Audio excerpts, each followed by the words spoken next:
This is Tav Chow with the MTG Forge, and today I'm going to be talking to you about what makes a creature a good creature or a bad creature. Now, before I begin, I want to state that this is by no means definitive, but it's how it was explained to me, and I've always found it to be a very useful and easy way to remember it.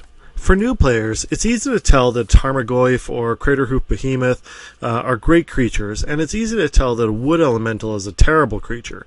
But it's sometimes a little bit difficult to tell if certain creatures are good or bad because they could be close. Now, one key thing I'm not going to talk about today is synergy, because I'm talking about evaluating individual cards and not talking about deck building entirely. Just remember that when you're building a deck, you have to keep in mind the card synergy so that the cards can work together well. You can't just stick good cards together and expect them to work together in an effective deck strategy. But I'll talk more about that in another video. For now, I'm going to be talking about evaluating individual creature cards and seeing if they're good or bad. Now, the first card to really know to understand this is the bear or the bear cub. Now, the reason why is because green has the most mana efficient creatures, and what this means is that their power and toughness usually is related to their mana cost directly. So a bear costs 1 in a green and gives you a 2/2 creature with no upside or downside. So what you can see is that you want the power and toughness of the creature to be almost directly related to the mana cost. So if you're paying 3 mana for the creature, you want it to be a 3/3 ideally. Now, what's going to make an even better card is if you spend, say, 2 mana and you get a 2/2 with an upside. And that's something like a Scavenging Ooze. Now, Scavenging Ooze gives you the 2/2 for 2, but allows you to just wreak destruction on your opponent's graveyard and also boost the Scavenging Ooze depending on what you exile from the graveyard. This is why Scavenging Ooze is such a good creature that you see all the time, especially in Modern. Now, when it comes to mana efficiency, you have to keep in mind that with these creatures, you're playing 1 of anything and a green, but sometimes you can get a 2 mana creature like Avatar of the Resolute for 2 green. Now, the reason why you can get a better creature for 2 green rather than 1 of anything in a green is because theoretically it's easier to get 1 of anything in a green rather than 2 green, especially because most people are playing multicolored decks. This means that if you're playing a monocolored deck like just straight green, then Avatar of the Resolute might be a great card to include depending on what your strategy is. So once we set green as our baseline of comparison, you'll see that every other color sacrifices either power or toughness for an upside, or it gets us the mana efficiency, but it has a significant downside to go along with it.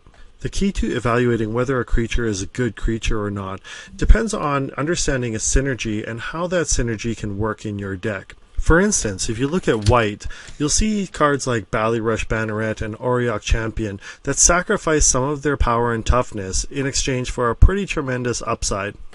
And then you get amazing cards like Ajani's Pridemate that do not sacrifice any power or toughness and still get an upside to them, which makes them really, really powerful cards. Basically, you'll find that every color makes these trades. Essentially, what you're going to find is that certain colors tend to sacrifice in certain places. Like red will sacrifice toughness instead of power, as just the same as white will, and get upsides for them. Or what it'll do is it'll keep its mana efficiency, but it'll have a lot of downsides, kind of like a Goblin Guide would. Just keep in mind that a card like Goblin Guide's downside isn't really that bad, and to get a really mana efficient creature is really good, and that's why the Goblin Guide is played a lot. Now, getting a good trade-off for the mana efficiency is actually the key to getting the good creature. You'll see, for instance, like colors like black and blue, they have really, really bad mana efficiency in regards to their power and toughness. Typically, you get a lot of 1/1s for 2s and stuff like that, but black and blue typically have tremendous upside potential to their cards. So if you look at a card like Thing in the Ice or Pack Rat, or things like that, there's a really amazing cards, like a tremendous upside to the card, and it's really worth it to play that card because the upside is so strong. As with all colors, black and blue do have mana efficient creatures like Lord of Atlantis or Black Knight or things like that, and those cards typically are really, really strong in their formats, especially if you can match synergy with the rest of your cards in your deck. In any case, I hope this is a help to you to understanding the basics of creatures. Remember that this is not definitive, and you can't just build a deck by just throwing in a whole bunch of good mana-efficient creatures or creatures with upside altogether. There's a lot of other considerations like consistency and synergy and actually having a reasonable win condition as well. I'm going to talk about those in another video, but hopefully this has been of some help to you.